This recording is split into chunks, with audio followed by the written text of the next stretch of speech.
نحمده ونصلي على رسوله الكريم أما بعد أعوذ بالله من الشيطان الرجيم بسم الله الرحمن الرحيم رب اشرح لي صدري ويسر لي أمري واحلل عقدة من لساني يفقهوا قولي۔ آج کا ٹاپک ہمارا یہ ہے کہ مقصد زندگی۔ مقصد زندگی یہ ایک انمول زندگی ہے۔ مولانا روم علیہ رحمۃ اللہ علیہ کا ایک خوبصورت حکایت ہے کہ ایک انسان کو بہت ہی خوبصورت ہیرا ملا۔ وہ اسے لے کر ایک بازار کے پاس سے گیا اور کہا کہ دکاندار سے کہ میں اسے بیچنا چاہتا ہوں، آپ اس کی قیمت بتائیے۔ دکاندار نے کہا کہ ارے یہ تو بہت ہی انمول ہیرا ہے، آپ اس پورے بازار بھی اس کے عوض میں اگر خریدیں تو بھی یہ ہیرا آپ کا پورا نہیں ہو سکتا اس کے بدل میں۔ تو آپ ایسا کیجئے کہ آپ اسے لے کر بادشاہ وقت کے پاس چلے جائیے، شاید آپ کو اس کی اچھی قیمت مل جائے۔ وہ شخص بادشاہ کے پاس گیا۔ وزیر نے وہ ہیرا لے جا کر بادشاہ کو دکھایا اور کہا کہ یہ بہت ہی انمول ہیرا ہے، اگر آپ اسے اس کے عوض میں اپنا پورا تخت و تاج بھی دے دیں تو شاید اس کی قیمت پوری نہ ہو سکے۔ بادشاہ کو اس ہیرے پہ دل آ گیا اور وہ کہا کہ وزیر نے سے کہا کہ وہ یہ ہر حال میں یہ ہیرے کو حاصل کرنا چاہتا ہے، تو یہ تمہارا کام ہے کہ تم اسے کیسے اور کس طرح سے حاصل کر سکتے ہو، مجھے تو بھائی یہ ہیرا چاہیے۔ وزیر نے بادشاہ سے کہا کہ آپ اطمینان رکھیے، میں کوشش کرتا ہوں کہ کسی طرح سے یہ ہیرا آپ تک پہنچ جائے۔ وزیر نے اس انسان کو بلایا اور کہا کہ بھائی یہ تو بہت ہی قیمتی چیز ہے تمہارے پاس، اس کی قیمت تو بہت کچھ ہے لیکن ہم اس کی قیمت نہیں دے سکتے، یہ تمہارے پر ڈیپینڈ کرتا ہے کہ تم اسے کیسے حاصل کر سکتے ہو۔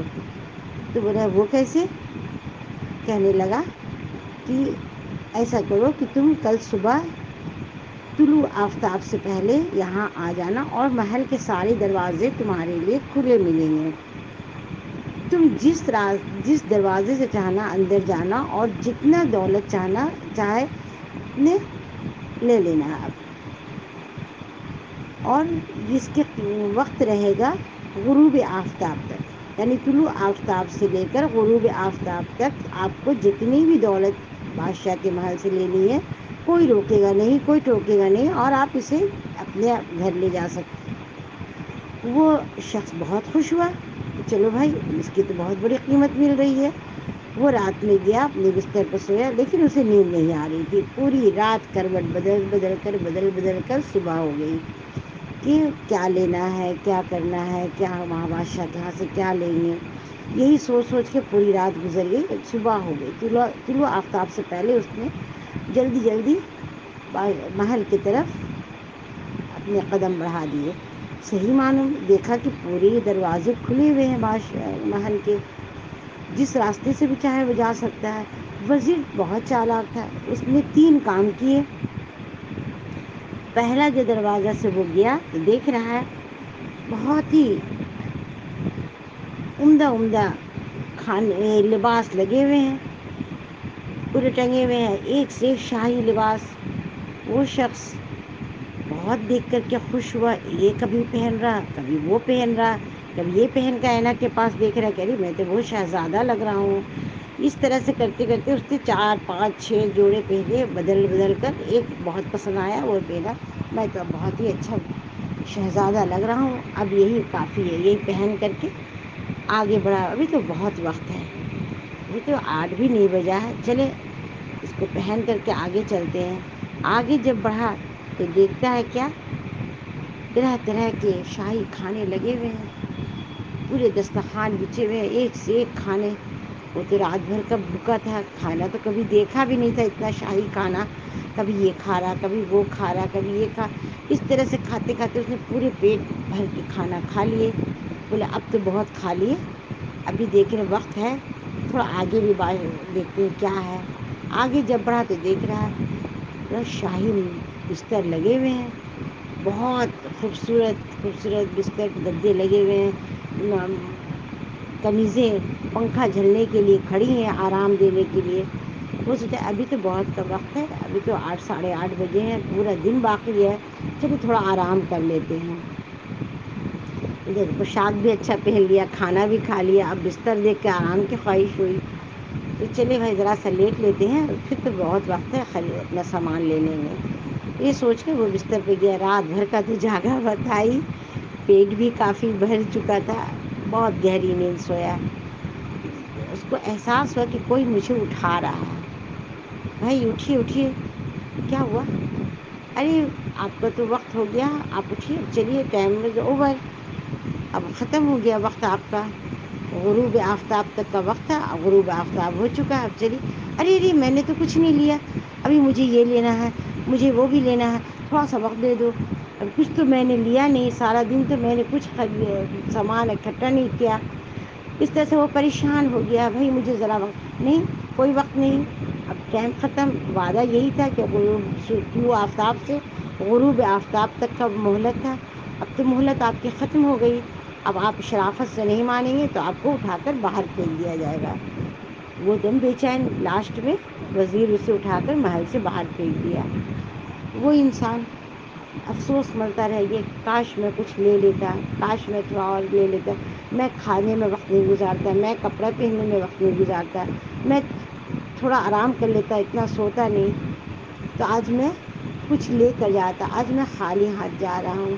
یہی انسان کی زندگی ہے. مولانا روم علیہ رحمۃ اللہ نے بہت ہی بڑا سبق دیا ہے. انسان کی زندگی کیا ہے, ایک انمول ہیرا ہے, اور وہ سارا اپنے انمول ہیرے کو کس طرح سے گنوا دیتا ہے یہ انسان کو پتہ بھی نہیں چلتا. پوری زندگی آتا ہے دنیا میں اور کھانے پہننے اور زندگی گزارنے میں گزار دیتا ہے. وہ نہیں سوچتا کہ کب موت کا فرشتہ آئے گا اور مجھے ایک وقت کی فرصت نہیں ملے گی. یہی حال انسان کی زندگی کا. جب موت آئے گی انسان یہی کہے گا, کاش تھوڑا سا وقت دے دو, میں تھوڑا نفل ادا کر لوں, تھوڑا کلمہ پڑھ لوں, تھوڑا استغفار کر لوں. موت کا فرشتہ کہے گا کہ نہیں, اب تو تمہارا وقت پورا ہو چکا ہے, اب بس ختم, اب تمہیں وقت جانے کا ملا ہے تو تم, ارے تھوڑا سا وقت دے دو, میرے پاس بہت مال ہے, کچھ صدقہ تو دے دوں. نہیں, اب وقت ختم ہو چکا, اب تمہارا وقت جانے کا ہے. انسان ہاتھ ملتا رہ جائے گا.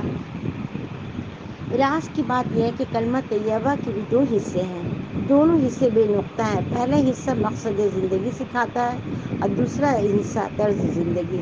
اب انسان کے ہاتھ میں ہے کہ وہ کون سا حصہ اپناتا ہے. مقصد زندگی اگر لے لیتا ہے تو زندگی دنیا کے لولاب میں گزر جائے گی. ابو ہریرہ رضی اللہ عنہ سے روایت ہے کہ رسول اللہ صلی اللہ علیہ وسلم نے فرمایا کہ اللہ تعالیٰ فرماتا ہے کہ اے آدم کے بیٹے, تو میری عبادت کے لیے اپنے آپ کو فارغ کرنے میں تیری دل کو مالداری سے بھر دوں گا اور تیری محتاجی کو دور کر دوں گا. اگر تو نے ایسا نہ کیا تو تیرے دل کو دنیا کی دلداری سے بھر دوں گا اور تیری محتاجی کو دور نہ کروں گا. اللہ تعالیٰ نے جن و انس کو محض اپنی عبادت کے لیے پیدا کیا ہے. باقی دنیا کی تمام چیزیں اس کے لیے بنائی ہیں کہ بندہ عبادت کے لیے ان سے مدد حاصل کرے. اب یہ انسان کے اوپر ہے کہ وہ اس سے حاصل کس طرح سے کرے گا. مقصد زندگی بناتا ہے یا دنیاوی مالداری, دنیا کی لہب میں اپنی زندگی کو برباد کرتا ہے.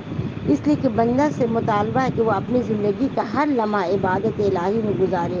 اگر وہ عبادت الہی میں گزارتا ہے تو اس کی زندگی آسان ہو جاتی ہے.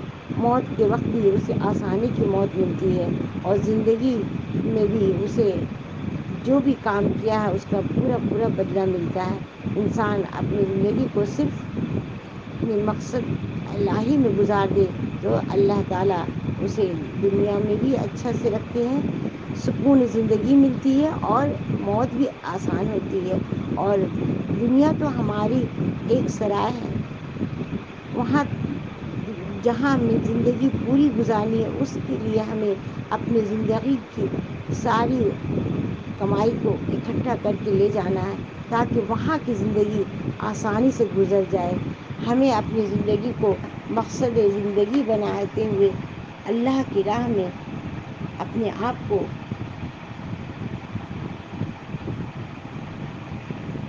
پوری طرح سے اللہ کی راہ میں گزار دینا ہے۔ انسان اپنے آپ کو اگر چاہے تو بہت کچھ وقت انسان کا وقت ختم ہوتا رہتا ہے، انسان کو اپنے وقت کی قدر کرنی چاہیے۔ اللہ تعالیٰ نے اس دنیا میں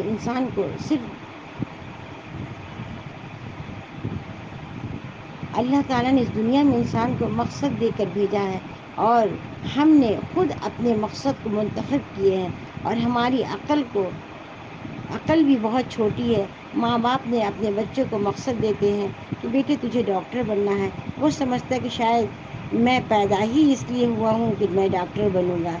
کسی کا ذوق ہے کہ بیٹا تجھے انجینئر بننا ہے، وہ سمجھتا ہے شاید میں پیدا ہی اس لیے ہوا ہوں کہ مجھے انجینئر بننا ہے، پھر اس کی مقصد بنا لیتا ہے۔ ماحول ہمیں یہ مقصد دیتا ہے کہ دنیا میں شہرت تیرا مقصد ہے، عزت تیرا مقصد ہے، دولت تیرا مقصد ہے، اقتدار تیرا مقصد ہے، خواہشات کو پورا کرنا تیرا مقصد ہے۔ ساری دنیا کے انسانوں کے اندر کو دیکھا جائے اور اسے معلوم کیا جائے تو چند چیزوں میں مرد عورت اٹکے ہوئے ہیں اور انہیں مقصد بنا کر چل رہے ہیں۔ ہر آدمی شہرت کو چاہتا ہے، دولت کو چاہتا ہے، اپنی خواہشات کو پورا کرنا چاہتا ہے، لذتوں کو حاصل کرنا چاہتا ہے۔ ان چیزوں کے گرد زندگی کا پہیہ بڑی تیزی سے گھوم رہا ہے۔ مال روڈ کا تاجر ہو یا صحرا کا صحرائی ہو، سب کے اندر کی خواہشات کا محور یہی چیزیں ہیں۔ کمی زیادتی کے ساتھ ہم نے ایسی چیزوں کو مقصد بنایا ہے جن کو اللہ نے ہمارا مقصد نہیں بنایا۔ اگر ہم بنانے والے سے پوچھ لیتے کہ آپ نے ہمیں کیوں بنایا اور اس پر عمل کر لیتے تو مسئلہ حل ہو جاتا۔ دنیا کے دانشوروں سے پوچھا جائے کہ آپ آج کے ماحول کو استاد بنانا ہے، ان بازاروں سے پوچھا جائے، یونیورسٹی اور کالجوں سے پوچھا جائے، دنیا کے علم تو دانشوروں سے پوچھا جائے تو علم تو اندھے ہیں، چاہے ماسٹر کی ڈگری ہو یا ڈاکٹریٹ کی ڈگری ہو، یہ تو اندھی علم ہے، صرف اپنی ضرورت پورا کرنا بتاتے ہیں۔ پوچھو نہ کسی سائنسداں سے کہ اللہ نے آپ کو کیوں پیدا کیا ہے، سائنس کی کسی کتاب سے کھول کر جواب دیجیے تو وہ جاہل مطلق نظر آئے گا، بتا نہیں سکے گا کہ ہم کیوں پیدا ہوئے۔ اتنا بڑا سوال ہے ہماری زندگی کا، اور اسی کو ہم نے ذہن نہیں دیا، دل نہیں دیا، دماغ نہیں دیا۔ ماں باپ نے بھی پیسے کی عظمت بٹھا دی، اسکول گئے تو ماسٹر نے پیسے کی عظمت بٹھا دی، کالج یونیورسٹی گئے تو پروفیسر نے دنیا کی عظمت بٹھا دی، تو ہمارا مقصد ہی دنیا بن گیا، دنیا سے متعلق چیزیں مقصد بن گئی۔ بھائی یہ تو اس کی مانتے جس نے بنایا ہے۔ ایک چیز میں بتاؤں تو میرے ذہن میں ایک خاکہ ہوتا ہے کہ میں یہ کیوں بنا رہا ہوں۔ اللہ نے بنایا ہے، اللہ ہی کو معلوم ہے، تو سب کے لیے زندگی آسان ہو جاتی ہے، لیکن ہم نے ان چیزوں کو مقصد بنا لیا جن کو اللہ نے ہمارا مقصد نہیں بنایا ہے۔ نتیجہ کیا ہوا کہ ہماری محنت کا میدان غلط ہو گیا۔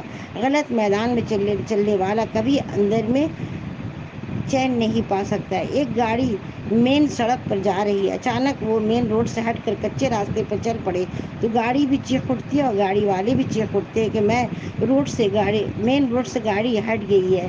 اپنے راستے سے ہٹنا ایسا ہی ہے جیسا مین روڈ سے ہٹنا ہے، اور کسی غلط راستے پر پڑ جانا جہاں گڈھے ہی گڈھے، مصیبت ہی مصیبتیں ہیں۔ تو ہمیں ایسے راستوں سے بچنا چاہیے اور صحیح راستے پر چلنے کی کوشش کرنی چاہیے۔ اللہ ہماری مدد فرمائے، آمین ثم آمین۔